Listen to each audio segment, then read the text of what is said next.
and hard on each ends of the rope, what would happen? What would happen is something quite impossible if this were a normal, real piece of rope. And I claim to you that it is. What was your name? Alfredo, go ahead and thoroughly examine this rope. Confirm for everyone. Thank you so much, even Alfredo confirmed. Completely normal rope. Nothing weird about it at all. I'm just kidding. Please, go ahead. Thoroughly examine that. No trapdoors, no hidden assistance. Doesn't stretch, doesn't come apart. It's a rope. Yeah, it's a piece of rope. Just like you find in any bedroom, right? This is important because I'm going to demonstrate a classic illusion. I'm going to take this rope, we're going to cut it in half, but then I will magically restore it back to the way it was. The thing is, I'm a physician, I'm a doctor by day, so I have to restore patients back to health all the time. But I'm also an educator at the university, so rather than trick you tonight, I thought it might be more interesting to show you, step by step, exactly how this illusion is created. Would you all like to see that? Yeah! All right, now we're talking. Here's Alfredo. Trauma shears from the hospital. I washed most of the blood off. Okay. Most of it. You know, you gotta do what you can. But I have you go ahead and just give it come right through there. Get the beige part of the rope, the flesh colored part is the magician. Very good. Very difficult to cut. Did it really look like you cut the rope? Did it feel like you cut the rope? Yes. If you actually cut this rope, what should I be holding right now? Two exactly equal pieces of rope. Two approximate. What was your day job? Not a surgeon, I hope. Okay, it's fine. It's fine. Don't worry about it. Don't worry about it. This can happen to anybody. If it happens to you, you just take your two pieces of rope, you just twirl them together, and you just unwind them until they end up about equal again. Right? Is that? I'll start over, okay? We got a piece of rope. It's got two ends. I'll slow it down, make it a little easier. I know, I'm not being fair. I just take the two ends, okay? I'm gonna put them in my pocket. Look, I can't even touch them anymore. It all takes is a snap and the ends pop over to this side. Which means the middle's my pocket. What? If you want to look at this, you want to examine this, you look at anything you want and still you will not see anything because this is invisible forces at play. Static electricity binds the ends of the rope together on demand. If I just rub a little static on here, and just rub a little static on this side, now the ends come together and have one continuous loop of rope. Oh my gosh. What? Don't worry. I brought a spare set of ends with me. It's okay. Fire, look here, go on and you just pop them back on whenever you need to. Some of you are having fun. Some people look really angry on this side. I'm trying to show you how this works. You're so frustrated. I know it's graduate level actually, but there's something wrong with the ends of the rope. No, the ends are fine. It's actually the middle that pops off whenever you need to. Just make sure that before the end of the routine, you seamlessly put the middle piece back on before anybody notices. What were we supposed to be doing? We were supposed to be cutting this rope between pieces. The scissors, it's misdirection. You never needed them. You just cut the rope with your fingers anytime you needed to, right? And then to put them back together, you just tie them back together with a knot. It's just a lot of cutting and tying. I'm doing a little bit slower here, so it's like easier for you to see it. Okay. There we go. Nice square knot. And consider, give it a breath. The things you're seeing tonight, are they real or are they not? Look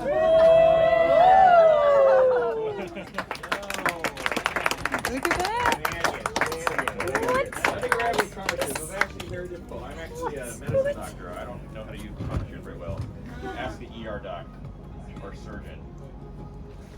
We cut the rope in halves. We're really cutting it.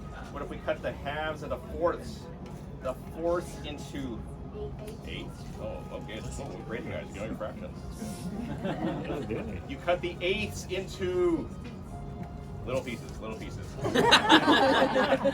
Close enough. At this point, we should have roughly 16-ish. Ooh, man, we should have about 15 little pieces of rope. 15 little pieces of rope. But if we twist these together in just the right way, you might be able to just bring this all back into one long piece of rope. No, you're giving me that look for real. The knots come right off. And we are back to one. What? Take a look. That's a rope. Having fun so far? All right. Do I just keep this one? This is my rope. Some more Is basic your rope? learning here. So, For the youngins out here, clearly this we've got thing tons is, of rope. This thing is called a newspaper. And they'll make it a loop. We use a print ink on recycled sheets to transmit information. I know, it's crazy. Oh, it's like a website. You might be familiar with kirigami or origami. That's the ancient art of paper folding. Kirigami is where you're allowed to make a single cut through the piece of paper. When you do that, you can actually make surprisingly complex shapes emerge. There you go. But complexity isn't always the answer. There's a famous story of Giotto, who's an artist, and the Vatican asked him, prove us how good of an artist you are. Let's see how sophisticated you are. He didn't make a complex painting. What he did was he took out a piece of paper, and with a single stroke of his hand, he made a perfect circle. The pure simplicity of it was actually how he demonstrated his skill and mastery. I am, however, not such a well-rounded artist, though. So you're going to find some people here know me that actually I'm really much more of a square. What the? The problem with this actually does generate a lot of trash, so I hope they recycle or compost here. It doesn't have to come from. Oh my god. You stop! You know what compost is? Compost is? That's like, it's the green trash. Yeah, that makes more sense. If you can't recycle, you take your biodegradable materials, you bury it back into the ground, and now this old tree pulp, you can bury in the ground and it can feed into another object. And you can actually make something that looks, I don't know, like a little tree or something. Of course, you know what happens when you nurture and take care of that little tree? It'll, then turn into a much bigger one. Timber!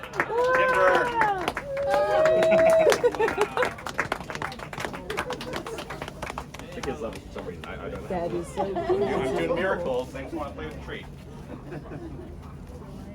Now, I'd like you to remember some picture or advertisement you see here. Because I'm about to demonstrate a classic illusion. I'm going to rip this piece of paper up into shreds and then magically restore it back to the way it was. That, of course, is impossible. Nobody can rip something up into shreds and put it back to the way it was. This has got to be some kind of trick. Which it is. It's a trick. The secret here that any normal magician would never tell you is that we never actually tear the newspaper. Makes sense now, yeah? We only create what you might call an illusion. You seem so unsatisfied. I'm trying so hard to teach you. This illusion is enhanced by not only the fact that it looks like being torn, it kind of even sounds like it's being torn. You give me that look, I've had people get mad at me. They say, Jonathan, you insult my intelligence. Obviously, you're ripping up this paper. I can see that there are separate pieces of paper here. It's good. All right. If I had actually done that, how could I possibly get out of this situation? I have to make up some crazy story where I'm going to fold up these ripped up pieces, magically healing and restoring, squeezing this back into one whole coherent object again. That, of course, is nonsense. It's also completely unnecessary. Because you all know just as well as I do, if you stare at the ripped up pieces, like, wait a second. This newspaper's never actually torn.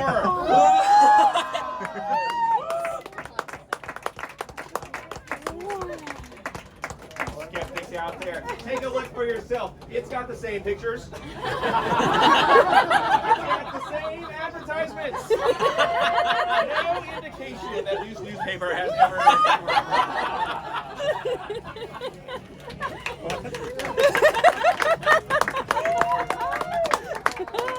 What are you laughing at? Magic happening here. All right, we're going to do some more shenanigans. This next phase is actually very experimental. I've only attempted this twice, and one time it went terribly. But hey, if you're not willing to keep trying after one failure, it's hard to get very far. So we're gonna try something experimental.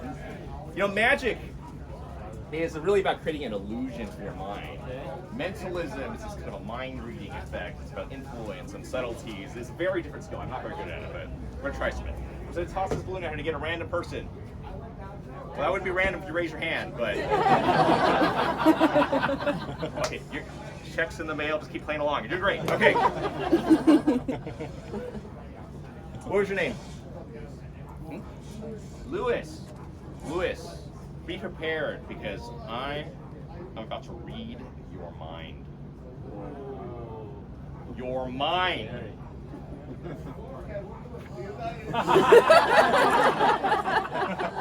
Lewis, I'm going to ask you to think of, let's think of something random. Can you think of an animal, any four-legged animal? Don't tell me, don't say anybody. Don't think of a cat or a dog either, that's a little too obvious. Okay, there we go. Right. That's not mind reading, that's just playing the odds here. Lewis, you got a four-legged animal? Maybe something you saw like in a nature show or something? Or have you ever seen one live, like at the zoo perhaps? Okay, you've given it all away. You've given it all away. Give me a second. Hang on. Lewis, you sure you haven't seen one before? Maybe. I've already read it. All right, doesn't matter. Lewis, go ahead and tell us. What was your animal? What was your animal? An armadillo? An armadillo!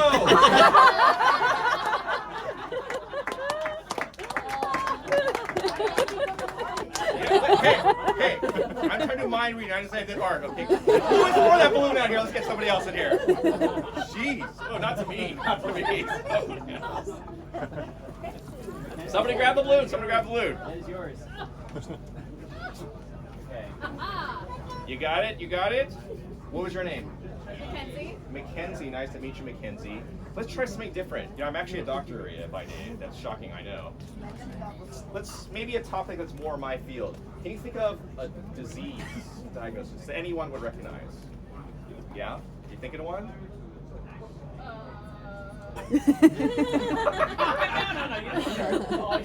Diabetes, high blood pressure, heart attack. I'm in benefits. I can't do this on the spot. Anything you can think of. If you can hand it off, but I want. Okay, I got one. You got one? Look at how hard. Look how many times you had to think about it, though. Yeah. You said you're working benefits? Yeah. So you understand health benefits? Yeah. Interesting. So if that took you, do you know anybody with this disease? Or just through employees or something like this? I'm mostly. All right, hang on. Give me a second here. This could be hard. I'm gonna try. Yikes. We'll see. There's Mackenzie, yes? Yeah. You've got a diagnosis or a disease, yes? My name might not be Mackenzie after this. I'm not sure. What can you believe anymore? Mackenzie, go ahead and tell us, what was your diagnosis? What was your disease? Brittle bones. Brittle bones. The diagnosis billing code for brittle bones. Hey, yo, Google it. This is a real code. It seemed reasonable for Halloween to go with calcium deficiency in Okay, that's pretty good. That's pretty. You know what? This is actually maybe a little bit too difficult. Let's get somebody. Can we get maybe? Can you come up and join us? Grab the balloon and come on and join us. Let's give her a giant hand. Come on up. What's the balloon do? Are you Googling brittle bones? All right. You know, actually doing direct reading can be a little bit hard. What was your name? Haley. So nice to meet you, Haley. Nice to participate. We're gonna have some fun. Okay. Haley, I have here deck cards with different activities some people might enjoy doing. Okay. Some people like to eat, some people like to sing, some people like to play, all sorts of different things, okay? So I'm going to have you just tap one of these cards. Just tap one. Okay? And go ahead and take this card. Don't let anybody see it. Don't let anybody see it, including me. Okay? You got it? Now I want you to just think about this activity, and we're going to see if collectively we can figure out what that is. It is hard to just guess a random diagnosis or disease out of nowhere, though. So Haley, so you think about your activity. Yeah, you got it? You just say the alphabet out loud for us. You can sing it if you like. Up to you. A, B, C, D, E, F, G, H, I, J, K, L, M, N, O, P, Q, R, S, T, U, V, W, X, Y, and Z. Interesting. This activity, it has 4 letters in it, right? Okay. There was a K in this letter, yes? Yes. Okay, wait, let me see. I don't know. I'm gonna, you know what, just imagine, close your eyes for a second, just imagine yourself doing this activity. And we're all gonna see if we can guess and figure out what Haley's activity is. Okay? So if you can answer honestly and sincerely first, you can open your eyes if you want. Haley, go ahead and tell us this activity. You've done this before? Yes. I had not until after I graduated college. That's separate. Haley, do you enjoy this activity? Yes. How often do you do this activity? Every day. How many times per day? A lot. Who do you do this activity with? Everyone. Who was the last person you did this with? You. Hang on a second. Something's not right here. Haley, was this your activity? No. What was your activity? Show me. Show everybody. Talk.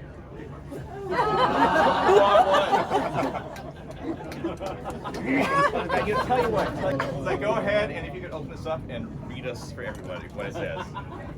Something I wrote out last night. Read the whole thing? Go ahead, read it. Yeah. Last night, I dreamed about putting on a fantastic show at the Magic Garage. I even got a standing ovation. My drawing was rough, but the animal was an armadillo. It was so funny when we all thought the activity was kiss, but it turned out to be just... Everyone thought it was all a joke, but they cheered in shock when they realized that I always knew the diagnosis would be brittle bones.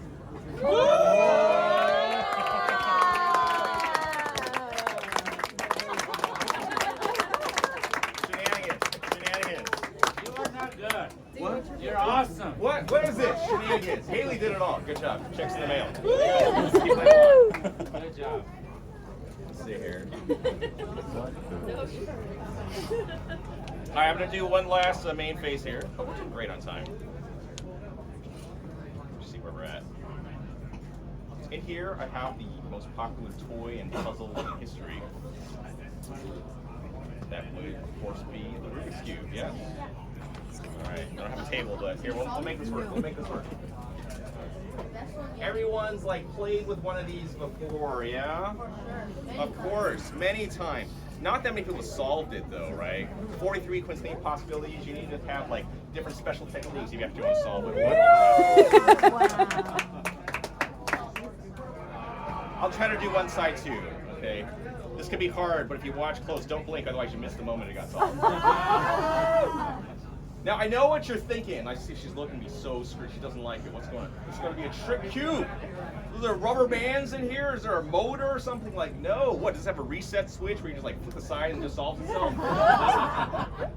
I promise you, it's completely normal, legit cube. There's nothing strange about it. It's not like this thing has a switch in it where it can go from like, like solved to unsolved. Solved to unsolved. That's not what's happening. That's not what's happening. It could also just be an illusion. Was this thing really mixed up on all 6 sides? Because you're watching so close. You won't even blink, I know. You're making a hard time. It is. It's mixed up on all 6 sides. Again, special techniques, and then you can actually solve it much more rapidly. I know you all still don't believe me. Let's get a volunteer up here. Sure, let's get Gabe, because you did last one. Go ahead, Gabe. Gabe, go ahead. Come on up. Stand up. Stand up. George. Sorry, George. G something. We got some anti vowels. George, very good. Have you ever solved Rubik's Cube before? No. Okay, very good. We're just going to practice how to hold one, basically, okay? I'm going to give you this cube. Here, stand over this side a little bit. It'll be easier. And what I'm going to do is I'm going to bring it over your head and drop it behind your back, okay? Once it's behind your back, I want you to just turn the cube like this. You see what I'm doing? Yeah. Nice, simple turn. Don't make anything more complicated. Just keep it nice and simple. We're going to start simple. Make sense? Get one more vast visual intuition. Get a sense for how it looks. Yeah? Okay, and now behind your back, go ahead and just grab the cube in nice, slow, simple turns. Yeah. Haven't solved the cube before. No. Go ahead, really thoroughly mix it up. Make sure it's nice and thoroughly random. In fact, I'm going to do the same thing.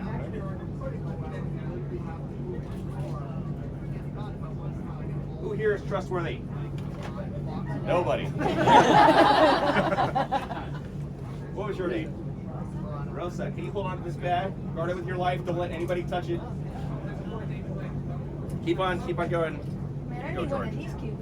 Yeah, Speed Cube is super nice. The Rubik's brand is actually terrible. They're actually very janky. Okay, pretty random. Keep on going. All right, I'm actually gonna give you a second cube. I'll just keep on going. Okay. All right, slow down. Let me grab that one first. Okay, and now grab this one, and now give that one a mix too. Okay. I'll just put this on your chair. George, does this really feel random? Yeah. Are you mixing it however you want? Am I influencing you in some way? Am I making you do something? Yes, psychological. You weren't supposed to say that. But okay. Just remember, like we rehearsed. You said the chicken's in the mail? Yeah. It is. Go ahead and show us, George. Thoroughly randomly mixed up cube.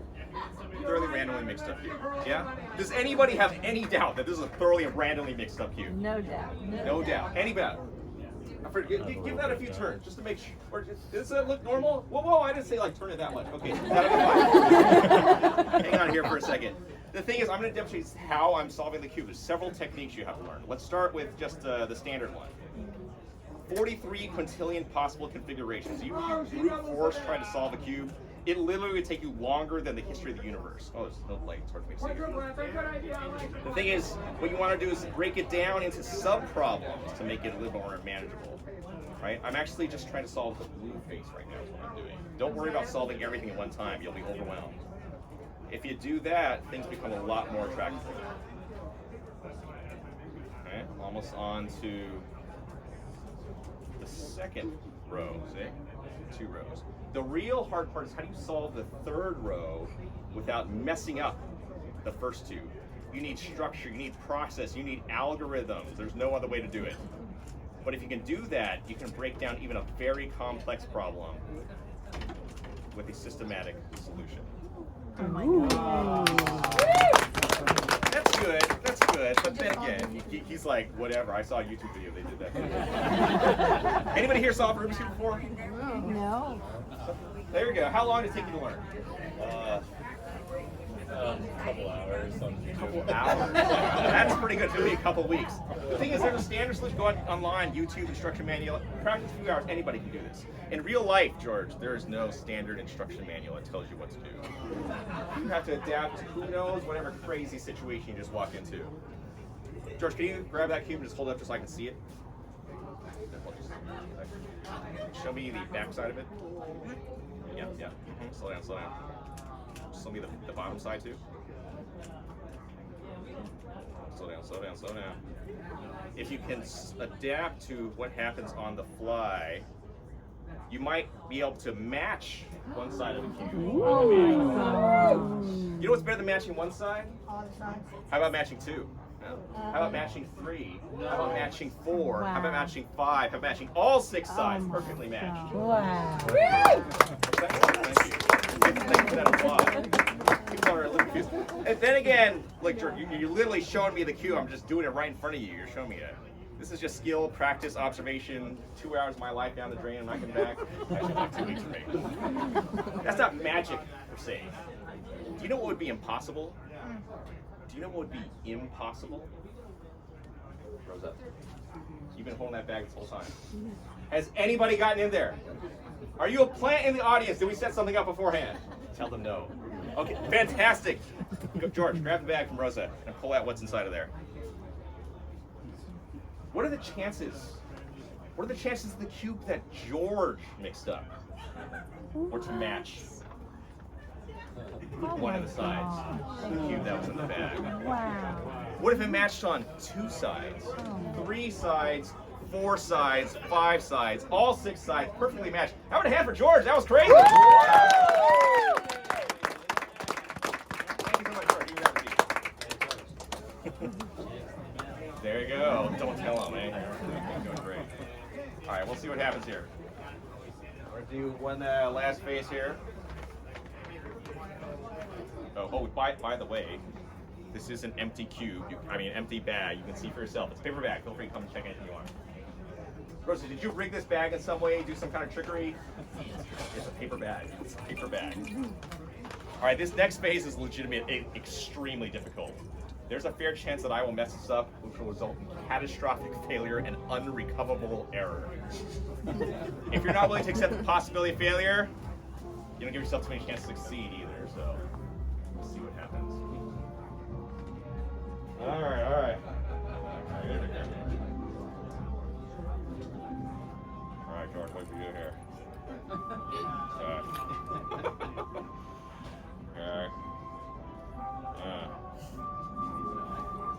I have mouth or light hand here.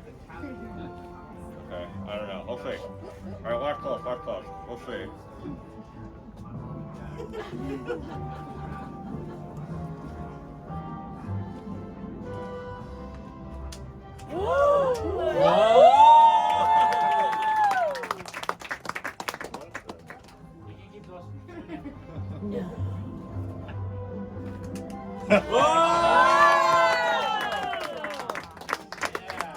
Thank you all so much. Hope you're having a wonderful night here at the Magic Garage.